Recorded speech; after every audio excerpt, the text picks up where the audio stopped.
ಆತ್ಮೀಯ ಸ್ಪರ್ಧಾರ್ಥಿಗಳೇ, ತಮಗೆಲ್ಲರಿಗೂ ಮೌರ್ಯ ಅಕಾಡೆಮಿಗೆ ಸ್ವಾಗತ ಬಯಸುತ್ತಾ. ಸೊ ಇವತ್ತಿನ ಒಂದು ಟಾಪಿಕ್ ಯಾವುದಪ್ಪ ಅಂತಂದರೆ ವಿಜ್ಞಾನದ ಮೇಲೆ. ಸೊ ಸೈನ್ಸ್ ಮೇಲೆ ಏನಪ್ಪ ಅಂತಂದರೆ ವಿಟಮಿನ್ಗಳು, ಪ್ರಮುಖವಾಗಿರ್ತಕ್ಕಂಥ ವಿಟಮಿನ್ಗಳು ಮತ್ತು ಅವುಗಳ ರಾಸಾಯನಿಕ ಹೆಸರು ಮತ್ತು ಅವುಗಳ ಕೊರತೆಯಿಂದ ಉಂಟಾಗ್ತಕ್ಕಂಥ ರೋಗಗಳು ಅಂತೇಳಿ ನೋಡ್ತಾ ಹೋಗೋಣ ಸ್ನೇಹಿತರೆ. ಇವು ವೆರಿ ಇಂಪಾರ್ಟೆಂಟ್, ಯಾಕಂದರೆ ಹಿಂದೆ ಆಗಿರ್ತಕ್ಕಂಥ ಎಕ್ಸಾಮ್ಗಳಲ್ಲಿ ಇವುಗಳ ಮೇಲೆ ಕ್ವಶನ್ಗಳನ್ನು ಕೇಳ್ತಾ ಬಂದಿದ್ದೇನೆ.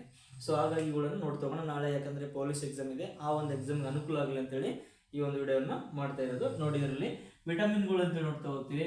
ಫಸ್ಟಿಗೆ ವಿಟಮಿನ್ B1 ಅಂತ ನೋಡ್ತೀವಿ. ಈ ವಿಟಮಿನ್ B1 ಇಂದ ರಾಸಾಯನಿಕ ಹೆಸರೇನಪ್ಪ ಅಂದರೆ ಥಯಾಮಿನ ಅಂತ ನೋಡ್ತೀವಿ. ಸೊ ಥಯಾಮಿನ ಇದರ ಒಂದು ಕೊರತೆ ಉಂಟಾಯ್ತು ಅಂದರೆ ನಮ್ಗೆ ಯಾವ ರೋಗ ಬರುತ್ತೆ ಅಂದರೆ ಬೇರೆ ಬೇರೆ ಅಂತಕ್ಕಂಥ ಒಂದು ರೋಗ ಏನಾಗುತ್ತೆ ಅಂದರೆ ಬರುತ್ತಾ ಅಂತೇಳಿ ನೋಡ್ತೀವಿ. ನೆಕ್ಸ್ಟ್ ವಿಟಮಿನ್ B2 ಅಂತೇಳಿ ನೋಡ್ತೀವಿ. Vitamin B2. ಸೊ ವಿಟಮಿನ್ B2ನ ಒಂದು ರಾಸಾಯನಿಕ ಹೆಸರೇನೆಂದರೆ ರೈಬೋಫ್ಲೇವಿನ್ ಅಂತೇಳಿ ನೋಡ್ತೀವಿ. ರೈಬೋಫ್ಲೇವಿನ. ಸೊ ಈ ವಿಟಮಿನ್ B2 ಕೊರತೆ ಉಂಟಾದರೆ ನಮ್ಗೆ ಯಾವ ರೋಗ ಬರುತ್ತೆ? ಚರ್ಮದ ಬಿರುಕು ಅಂತೇಳಿ ನೋಡ್ತೀವಿ. ನಮ್ಮ ಚರ್ಮ ಸ್ಕಿನ್ ಏನಿದೆಲ್ಲ, ಈ ಸ್ಕಿನ್ ಏನಾಗುತ್ತಪ್ಪ ಅಂದರೆ ಸ್ವಲ್ಪ ಬಿರುಕು ಎಲ್ಲ ಬಿಡ್ತಾ ಇರ್ತದೆ. ಸೊ ಯಾವುದರಿಂದ? ಅದು B2 ಅಂತಕ್ಕಂಥ ಒಂದು ವಿಟಮಿನ್ ಕೊರತೆಯಿಂದ ಅಂತಕ್ಕಂಥ ನೋಡ್ತಾ ಹೋಗ್ತೀವಿ. ನೆಕ್ಸ್ಟ್ ನೋಡಿ, ವಿಟಮಿನ್ B3 ಅಂತ ನೋಡ್ತೀವಿ. ಸೊ ವಿಟಮಿನ್ B3 ಇಂದ ನಮ್ಗೆ ಯಾವ ರೋಗ ಬರುತ್ತಂದ್ರೆ ಪೆಲೆಗ್ರಾ ಅಂತಕ್ಕಂಥ ಒಂದು ರೋಗ ಬರುತ್ತೆ. ಸೊ ವಿಟಮಿನ್ B3 ಒಂದು ರಾಸಾಯನಿಕ ಹೆಸರು ನಿಯಾಸಿನ್ ಅಂತೇಳಿ ನೋಡ್ತೀವಿ. ನಿಯಾಸಿನ್ ಅಂತಕ್ಕಂಥದ್ದು ಒಂದು B3 ರಾಸಾಯನಿಕ ಹೆಸರು. ಅದೇ ರೀತಿಯಾಗಿ B6 ಅಂತೇಳಿ ನೋಡ್ತೀವಿ. Vitamin B6. So vitamin B6 ಒಂದು ರಾಸಾಯನಿಕ ಹೆಸರು ಪೆರಿಡಾಕ್ಸಿನ್ ಅಂತಕ್ಕಂಥದ್ದು. ಸೊ ಇದರ ಒಂದು ಕೊರತೆ ಉಂಟಾದ ಏನು ಬರುತ್ತೆ ಅಂದರೆ ನಮಗೆ ಚರ್ಮ ರೋಗ ಅಂತಕ್ಕಂಥದ್ದು ಬರುತ್ತಾ ಅಂತ ನೋಡ್ತೀವಿ. ನೆಕ್ಸ್ಟ್ ವಿಟಮಿನ್ B9 ಅಂತೇಳಿ ನೋಡ್ತೀವಿ. ವಿಟಮಿನ್ B9 ಒಂದು ರಾಸಾಯನಿಕ ಹೆಸರು ಏನಂದ್ರೆ ಫೋಲಿಕ್ ಆಮ್ಲ ಅಂತ ನೋಡ್ತೀವಿ.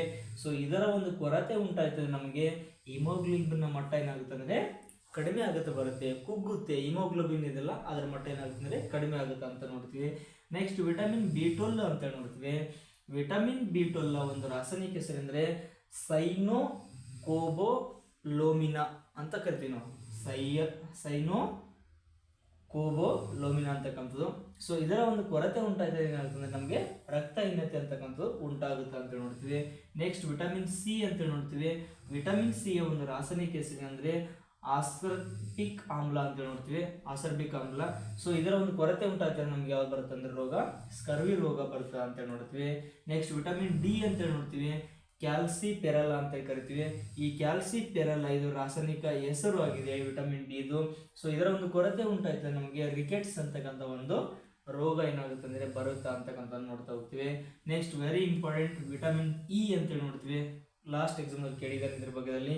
ಸೊ ವಿಟಮಿನ್ E ಒಂದು ರಾಸಾಯನಿಕ ಹೆಸರು ಏನಂದ್ರೆ ಟೋಕೋಪೆರಲ್ ಅಂತ ನೋಡ್ತೀವಿ. ಈ ಟೋಕೋಪೆರಲ್ ಏನಾದರೂ ಕೊರತೆ ಉಂಟಾಯ್ತಂದ್ರೆ ನಮ್ಗೆ ಏನು ಉಂಟಾಗುತ್ತೆ ಅಂದ್ರೆ ಬಂಜಿತನ ಅಂತಕ್ಕಂಥದ್ದು ಬರುತ್ತಾ ಅಂತಕ್ಕಂಥದ್ದು ನೋಡ್ತಾ ಹೋಗ್ತೀವಿ. ಇವಿಷ್ಟು ಪ್ರಮುಖವಾಗಿರ್ತಕ್ಕಂಥ ವಿಟಮಿನ್ಗಳು, ಅವುಗಳ ರಾಸಾಯನಿಕ ಹೆಸರು ಮತ್ತು ಅವುಗಳಿಂದ ಉಂಟಾಗ್ತಕ್ಕಂಥ ರೋಗಗಳು ಅಂತಕ್ಕಂಥ ನೋಡ್ತಾ ಹೋಗ್ತೀವಿ.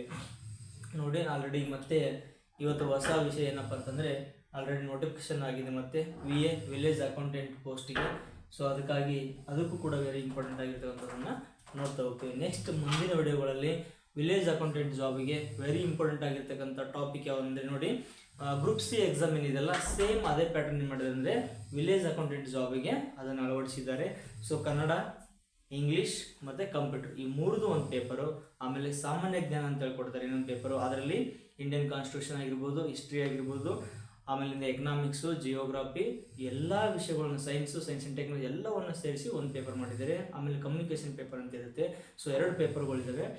ಸೇಮ್ ಹೆಂಗೆ ಗ್ರೂಪ್ C ಎಕ್ಸಾಮ್ ಇತ್ತಲ್ಲ ಅದೇ ಪ್ಯಾಟರ್ನ್ ಏನು ಮಾಡಿದ್ದಾರೆ ವಿಲೇಜ್ ಅಕೌಂಟೆಂಟ್ ಜಾಬಿಗೆ ಇಟ್ಟಿದ್ದಾರೆ. ಸೊ 1,000 ವಿಲೇಜ್ ಅಕೌಂಟೆಂಟ್ ಜಾಬನ್ನು ಏನು ಮಾಡಿದ್ದಾರೆ ಅಂದರೆ ನೋಟಿಫಿಕೇಶನ್ ಆಲ್ರೆಡಿ ಸ್ಟಾರ್ಟ್ ಆಗಿದೆ. ನೆಕ್ಸ್ಟ್ 4ನೇ ತಾರೀಕಿಂದ ಅಪ್ಲಿಕೇಶನ್ ಸ್ಟಾರ್ಟ್ ಆಗುತ್ತೆ. ಅದಕ್ಕೂ ಕೂಡ ಈ ಎಲ್ಲ ವಿಷಯಗಳು ಇಂಪಾರ್ಟೆಂಟ್ ಆಗಿದೆ. ನೆಕ್ಸ್ಟ್ ನಾಳೆ ಮುಂದಿನ ಕ್ಲಾಸಲ್ಲಿ ಏನು ಮಾಡಂದರೆ ಪ್ರತಿಯೊಂದು ಕನ್ನಡದ ವಿಷಯವನ್ನು, ಆಮೇಲೆ ಇಂಗ್ಲೀಷು, ಆಮೇಲೆ ಕಂಪ್ಯೂಟರ್ ಈ ಮೂರನ್ನು ಡಿಸ್ಕಸ್ ಮಾಡ್ತಾ ಹೋಗೋಣ. ಧನ್ಯವಾದಗಳು.